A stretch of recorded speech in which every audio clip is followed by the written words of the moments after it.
You are listening to Claret and Blue, an Aston Villa podcast brought to you by Birmingham Live. Hello and welcome back to another episode of the Claret and Blue podcast. Villa have played their first game back after 100 days, and in classic Villa fashion, it was 0-0. Matt Kendrick, very weird, wasn't it, tonight? I kind of feel it's 9:15 as we're recording this. It's been a long day. We've seen no goals. I think that's probably the biggest thing that kind of brings a dampener on it, and I just feel a little bit downbeat now. Yeah, it's strange. You wait 100 days for a goal, and then you kind of get one, and then you don't get one. That's going to dominate, isn't it? That decision from a Villa fan's point of view. From a Sheffield United fan's point of view, they must be absolutely fuming, especially they're competing for something a lot different at the other end of the table. But I think it's just. Do you care though? Do I? Because obviously this is a Villa podcast. I couldn't care less from their point of view. No, I find the whole experience, and it might be because we've worked a long day and we've tried to kind of give it as much coverage as we can today. But I just feel a little bit flat. I feel as if, I was saying this to you before we started the cameras rolling. It feels a bit futile. What's the point? Football without fans. What's the point now? If it had been a 5-5 draw, I'd have probably been a little bit more kind of we'd have won 5-0. I'd have been a little bit more upbeat about it. But that's what we've got in store for the next month or so. That is football. That is the new normal. I don't particularly like it. I don't like that ridiculous crowd noise. I think I remarked earlier that it's like kind of putting a canned laughter track behind the back of Mrs. Brown's Boys just to try and make it more interesting than it actually is. See, I listened to one half with the crowd noise, and I listened to the second half without, and I kind of feel like because it's such a weird thing watching football in this manner anyway, you kind of have to go the whole hog and have the actual sound of the stadium, and that somehow felt more natural, because once you kind of cotton on to the fact that obviously it's fake, I'm not exposing anything there by saying that the crowd noise isn't real, but there's a few instances where it's slightly out of sync, or there'll be a shot go just wide that is fine, but there'll be a big cheer as if we've just missed a really good chance, and once you kind of zone in on that, it's really obviously fake in some instances. So I kind of felt that just hearing people shouting and the kind of the echo of the empty stadium was somehow better to experience. I can understand why you don't want kind of tumbleweed pin drop silence, but that fake crowd track, I'd rather, when you have those when you have those kind of rave videos and somebody puts the Thomas the Tank Engine music on the back of it, I'd rather do that. Just do something completely weird over the top of it. Put some kind of Taxi Driver's kind of radio on. Did you actually? That just reminded me of the two people outside. Did you catch up with that, Dan? That story about the two fans who turned up. I saw little bits of it. Yeah. Apparently there was a father and son, and the dad's not missed a game, in 40 odd years or something. So, despite Villa and the government and everybody saying, please don't turn up to games, not only did they turn up, but they set up a gazebo outside Whitton Lane. They've got a cool box full of lagers and a picnic, and I think that's brilliant. It reminds me a bit, do you know when Gazza turned up with his fishing rod and his and a chicken or something for Raoul Moat back in the day? It's random, what a flashback that is. We bring you retro nostalgia here. Football's back, isn't it? Football's back, and I suppose we better speak a little bit about some of the football, hadn't we? Talk to me about the result. Are you happy with a point there? Are you happy with a clean sheet? Because my kind of thought was, before all this came about, you'd be looking ahead to Sheffield United going, it's a really tough game. They're 5th or 6th or wherever they are. If you get a point out of that, that's not bad. Whereas now with the reaction kind of seems to be that, we had to win, otherwise we're going down, which I don't really subscribe to, because you could win the next 3 and things are fine. So I think I still look at that as a decent point, and given the circumstances of the disallowed goal, we should have got nothing from that. So that's a bonus point that might just keep you up at the end. Yeah, I'll take the point. I mean, I think I expected a little bit more from Sheffield United, to be honest. I know they had some agree. Injury news that kind of put them on the back foot, But I think the frustrating thing is that it's no longer in our hands. One of my mates, Andy Turnstile, made a reference about Michael Oliver, saying there was always going to be a twist in the Oliver twist, and I think there will be lots of twists and turns, but I do think it was almost kind of we had the chance to kind of not steal a march on people, because we wouldn't exactly have put a massive gap between ourselves and the relegation rivals, but we had the chance to go first, and we could have made a statement and kind of got ourselves out that bottom three, and then piled the pressure on day one from the teams around us. So I'm disappointed in that sense. I'm not disappointed in the fact that it's only a point against Sheffield United, because I know Sheffield United are newly promoted like Aston Villa. Newly promoted, it feels like 10 years ago. Newly promoted like Aston Villa, but they're in the top 7. I think they've gone up to the top 6 now. They're in the top 6 of the Premier League. So a point at home to a top 6 team is not bad. So much has changed since Villa last played a game, but and to be fair, that they were much improved than the last time we saw them playing at Leicester. But there was still the hallmarks of the Aston Villa of 2020 were still there, that we're creating these chances and we look okay, and you think, right, well, we're going to be all right here, but then it's almost classic Villa that we just can't quite do enough to get over the line. And ultimately, if things worked out as they should have done, we'd have lost that 1-0 there today, and would have been very disappointed that we've not gone any further. There's potential there in this side, and we're close to seeing it, but never quite close enough. Yeah, I mean, like I said, Davies had a few bits and pieces, didn't he? I think Hourahan and McGinn forced a couple of saves from Sheffield United goalie, which you'd probably expect him to have made anyway. Davies was the one big surprise for me on the team sheet, and I think he justified his place. We know he's not a goal scorer, and we know he needs to improve that side of his game. He'll chase around, and he's the ultimate team player. He'll do his bit for the team. I suppose if we're looking for positives, I think you've got to look at the fact that Davies didn't get injured, because we know that he's kind of made of glass, and John McGinn didn't get injured. I think, did he play about 70, 75 minutes? I think those could be the positives. It's probably the case that every single Premier League club has got to almost play their way into a bit of form. We said, it's cliche alert, we said form up goes out the window, because it's been 3 months since anybody's kicked a ball competitively. But I think that was very much what we saw from Villa today, that they're going to have to kind of crank through the gears quite quickly, because, those games are arriving kind of thick and fast. And if you don't get going soon, the season will come and gone before you know it. Now, I don't know how you do that. I don't know how you summon that up when there's not a crowd to lift you. I mean, I think that was a big factor today. I think the last 20 minutes you'd have seen Villa, listen, it's a cliche again, the whole end roaring the ball into the net, because the empty Holt end managed to repel the ball out of the net. But do you know what I mean? I think those are the factors in the last 20 minutes where you'd have thought, oh, we've got lucky here, and almost kind of use that as a springboard to kind of lift Villa second half. Don't have that now. It is weird. I think the point that you said earlier about kind of you need to play yourself into form, I said to somebody this afternoon on the live web chat thing that we were doing, that I think Jack Grealish has said a couple of times that when he starts a season, it takes him kind of 4 or 5 games to get into gear and get going, and it's like, well, you can't do that now.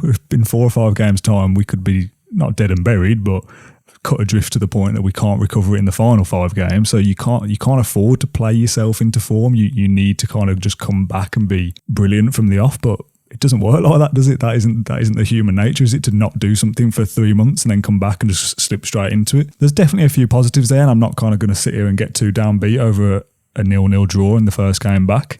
It's just, I think the word is just frustration, isn't it? That it could have been so much better, but had Michael Oliver not put his Fitbit on instead of his goal decision system watch, then we'd have lost 1-0. So I don't think you can grumble too much. It's great though, isn't it? It's great that I think I've either tweeted this or I put this on the web chat that we were doing earlier, that the world's been a horrible place, hasn't it, for the last kind of 3 months or more.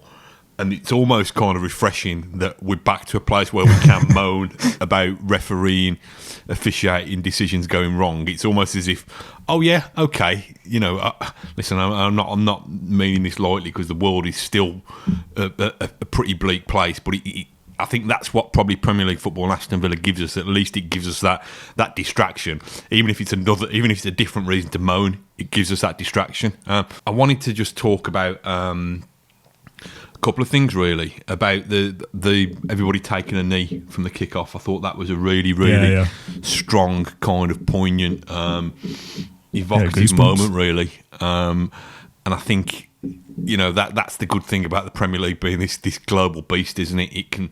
There's no kind of bigger messages as to that. Even the referee doing it for me was a big thing as well, because you'd normally expect them to be kind of stony faced, very very officious, just blowing the whistle on it. But to me, it was a massive statement. So I thought that was one of the best things to come out of the game, and also the situation with the image of the steward's jacket. Yeah. In the Holt end as well, as a tribute to Ron Smith, God rest his soul, Dean Smith's dad, who obviously passed away during football's break. So I just thought those moments, probably you remember those more than you will pretty much anything that happened on the pitch, other than the goal that wasn't. Yeah, 100% agreed. I was speaking to somebody on Twitter earlier, and in terms of the game itself, it's still like pre-season, isn't it? That it almost feels too early to judge from one performance there, the first game back after such a long time, to say that this player was great, so they deserve to play again, or this player had a dodgy game. It's like, I don't think you can overanalyze too much of the stuff that we're going to see at the moment for the first 2 or 3 games. And obviously, if someone has an absolute stinker and misses an open goal, yeah, that's fair enough. But if you kind of look back on that game, there's nothing really that stands out to me as being what a great 20-minute period this was, or what a terrible performance this player had. It was all very much kind of a muchness. It felt very friendly like, and there was a lack of that competitive edge there. I don't know whether that's just because of the scenario that I was working during the game, and the game itself is played out in these strange conditions that you kind of just, I don't know, maybe zone out a little bit, or I don't know, it's just different. There's something about it is different, and I don't know whether that's because of the scenario or because it's just the first game back after such a long time that I'm not really that kind of fussed or impressed by what I saw from anybody really. Is that fair? Yeah, I think so. I think it's the circumstances though. I think if we were at Villa Park this afternoon and it was heaving, even if it had been a 0-0 draw, you'd have at least probably felt a little bit more of a part of it. And I know we're lucky in the sense that we get to go and watch Villa, and these expats who have to watch on the television and stuff like that. But I felt like really, really removed from it today. I like theatre and performance when there's a bit of audience participation. I sound like I like going to the pantomime now. But I like it when you kind of feel part of it. Today, it just looked like, yeah, they were doing it, but we were just, we couldn't influence it, could we? It felt a bit like we'd been given a code to watch a stream of a pre-season game abroad or something, and it's just like, it's like really low level non-league, isn't it? That you can hear the players shouting and the echo of an empty stadium, and whilst there's a novelty to that, and I think it's pretty much already worn off after one game. You're not tuning into the next games now thinking, oh, what's it going to be like playing behind closed doors, because we know now. It's just something really weird about it. I hope that football wakes up to it now and realises the impact and the part that fans have to play, and by doing that, kind of some of the ridiculous away ticket prices that become reduced to a reasonable level, and some of the stupid kick-off times when you've got Newcastle fans heading down to Bournemouth on a Monday night when there's no trains back. I just hope that, I don't think they will. I don't think it'll make a blind bit of difference when football comes back, and I actually think they might try and kind of take advantage of fans more, because fans will be craving more to get back into football stadiums. But it's nothing, is it, without fans there to kind of make the difference? I think anyway. That's my big takeaway from tonight's match. To be honest, it's just flat, and I'll just feel flat. Obviously, Ash was there tonight covering the game, and he's like, you can't even sit in the press box like normal. Like, I think they were sat up in the stands, and his laptop died at some point, and there's no plug to plug it in because you're not sat where you usually would be. And he did a video after that I'll put in now, and he's kind of just saying it's just strange without fans. Like, there's something about it. I think he said something like it felt like he's in a nightmare that he hasn't woken up from, that he's turned up on the wrong day or something like that. It just felt so wrong. Obviously, the big controversy around Orjan Nyland's carrying the ball back into the net and Michael Over's watch not going off and whatnot, but even so, a game of any clear-cut chances. I think fitness played a part. I think the players were flagging towards the end.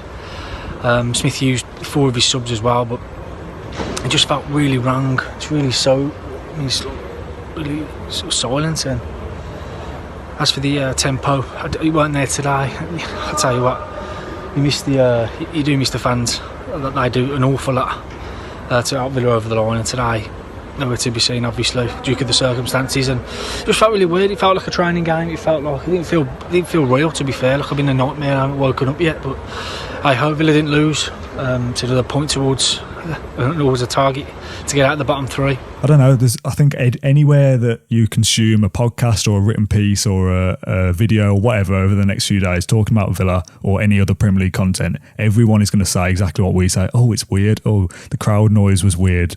No fans was weird. Like there's no other kind of viewpoint that you can have on it. Like I doubt there's anybody watching Premier League football at the moment going, you know what, I prefer this. This is better than it was before. I think we're going to get over all this surrealness. I think it was because of the 0-0. I think if Villa would have won 5-4, and I know we had the controversy around the Nyland mistake, but if Villa would have won 5-4, there'd have been 2 sendings off, a punch up. I think we'd have said, "Oh, that was amazing entertainment." People must be fed up with my pronunciation by now. Do we say Nyland or Neuland or Newland? I think it's Nyland. Nyland.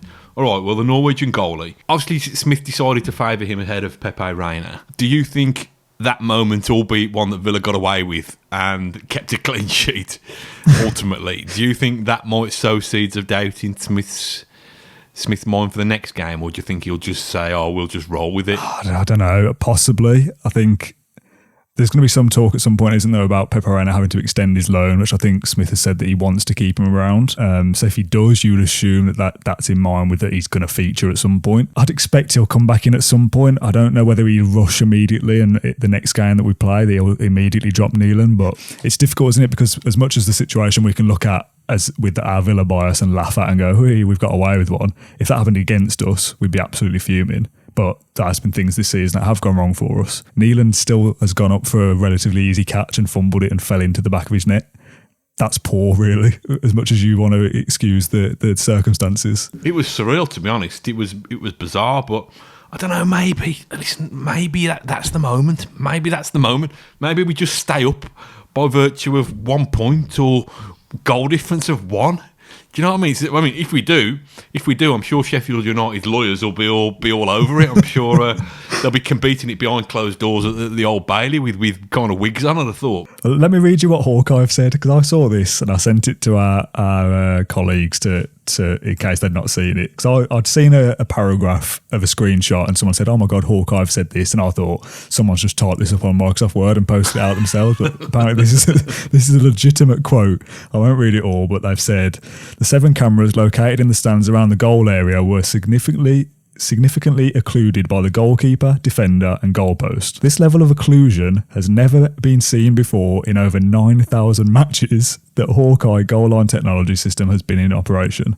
And they basically apologised to the Premier League and Sheffield United and everyone affected in this incident. I mean, if anything sums up the strangeness of 2020 and the year we're going through, Hawkeye comes back for his first game and has been switched off over the summer and someone's forgot to turn it back on. I saw something, I don't know whether it's true, but I'm really hoping it is, that apparently it buzzed at half time saying it was a goal. Which I just loved the idea of Michael Oliver and the assistant just kind of sat there having a half time orange going, "Oh God, I can't believe what's just happened." Then he goes, "Oh my God, it's just popped up. It says goal." I kind of find that quite interesting about whether Hawkeye was just a bit rusty. And you know where kind of Villa have been doing these everything's behind closed doors now, but they've been doing these kind of little practice matches for half an hour here and there against Leicester and Albion and stuff like that. You just wonder whether Hawkeye just needed to go for I don't know, just pop down to kind of Wimbledon and I just find it that is brilliant. That is, if it's a 9,000 to 1 chance. I mean, who'd have thought it? The stars would align like that. If this wasn't Villa, you'd be looking at it from kind of an objective nature. That going wrong is a massive failure for the integrity of that game and what that could mean for both clubs at both ends of the table. But we sat here and moaned so much about the Crystal Palace thing that happened with Kevin Friend. I don't know when that was. Everyone was furious about it and still is. And today we've had the opposite effect to that. We've seen what happens when that goes for you, and that kind of evens out, doesn't it? We've had VAR things go against us. I mean, why VAR didn't step in today actually and say, "Hang on a minute, lads, I know your watch hasn't gone off, but that's clearly over the line. We can see it on 600 different replays." It's brilliant. I wonder if it was the father and son on their iPad down the Whitton Lane. I wonder if something just interfered with it at the time. But listen, I think without that moment of controversy, obviously we've said about the poignant tribute to Dino's dad and to the Black Lives Matter movement with everybody at the start of the game. I don't think there'd have been a lot to hang that game on, to be honest, really. It was just all a bit kind of, okay, we're back. I mean, mate, we were talking about cranking into life. Maybe Villa going first and having that game in hand means that when they play Chelsea, they'll be one match ahead of Chelsea. Do you know what I mean? They'll at least have had a chance to shake off some of their rustiness. Now we've seen one game, we've got Chelsea next. Is there anything you change? Would you want to try a different formation, different players, or is it just more of the same and kind of hope for the best? I don't think anybody was terrible. No. To be honest. I still think we've got this ongoing issue of will we ever get kind of three midfielders nailing down those slots. I mean, perhaps Dean Smith doesn't want three midfielders to nail down those slots at the moment with there being so many games. But I thought Douglas Luiz was decent. I thought Hourihane flitted in and out a little bit in a way that he tends to. McGinn, it's his first game back, isn't it? I thought the fact that he did manage 75 minutes was encouraging. I mean, it's the issue regarding we've got. Freddie Gilbert is injured, so is Konsa the best option there? Is Elmo the best option there? Villa kept a clean sheet, and I don't think the manager will be minded to. Despite what we've said about the goalie, I don't think he'll be minded to change any of the back five, to be honest, because a clean sheet's a clean sheet, no matter what circumstances it's come about under. I think it might be Villa's first one, certainly in the league, in 2020. So I'd be inclined to go again. I think Keenan Davis did enough to justify his place. I still think it's tossing a coin between Trezeguet and El Ghazi, which one is going to turn up on any given day. I mean, I've not looked closely at Ash's player ratings, but you'd probably be giving six out of 10s across the board, wouldn't you? Yeah, I think 6.5s, a couple of 7s potentially, which... Is it going to be anything other than that on a first day back? I think there's going to be a little bit of a fine line between trying to bring a bit of consistency back and keeping the same team because you're playing games so regularly, but also because you're playing games so regularly, you need to make changes for fitness reasons as well. So you want to get some kind of cohesion there with the players because there's been such a break, but obviously fitness is still an issue as well because of the break. For Chelsea, I just think if you can, because of fitness, you stick with us as close to the starting 11 as you can today, just to try and create some kind of consistency. No, I think you're right. I think there's no known knowns at the moment, is there? Yeah. Because this situation hasn't happened. It hasn't happened before, so it's very much for Dean Smith and his kind of staff around him to just. But I think the thing to me that I'm really intrigued about is at what point do Villa stick or twist in terms of, you know, taking those extra gambles because a point's not going to be enough. We've seen Villa stay up in instalments under Alex McLeish way back when, but I don't know. I don't think it's Dean Smith's style to try and kind of eke your way to safety with a point at a time. The consequences of going down are so high that they're not going to go gung-ho. So I think it's at what point, and I suppose it depends on what the Premier League table looks like 5 games in, but at what point do we think, right, we're going to have to step this up now, and we're just going to have to kind of take a few more gambles. We've got Villa back now. We've got Premier League football back for now. We have to just kind of play it by ear a little bit and wait and see what happens. Like, obviously, I know that nothing we can do to affect it anyway, but I think you can fall into the trap of being overly analytical of things that are probably a little bit irrelevant at this point. We've played the first game back after 3 months. If you kind of make any snap decisions off the back of that, I think you're fooling yourself a little bit because things change, don't they? So yeah, it's weird. There's not much else to say, is there? There's not, Mike. So I've got a packet of Wotsits that's sitting by me right here on my table, and I haven't done it because I don't want my fingers to look like Donald Trump's head. So I've resisted them, but my stomach's growling now. So I think what better way to finish? Yeah, crack them open, I think, and we'll wrap it up. Yeah, before we go, just a shout out to the usual bit of housekeeping, really, about, you know, kind of continuing to support us, following us on social media, subscribing to the YouTube channel, finding us on all the other all the podcast platforms, and yeah, we'll we'll be with you every step of the way, and let's hope it's a bit more exciting than today. Thank you for listening to Claret and Blue, an Aston Villa podcast. If you enjoyed today's episode, then please let us know. We love hearing your feedback. We'll be back soon with another episode. Until then, up the Villa.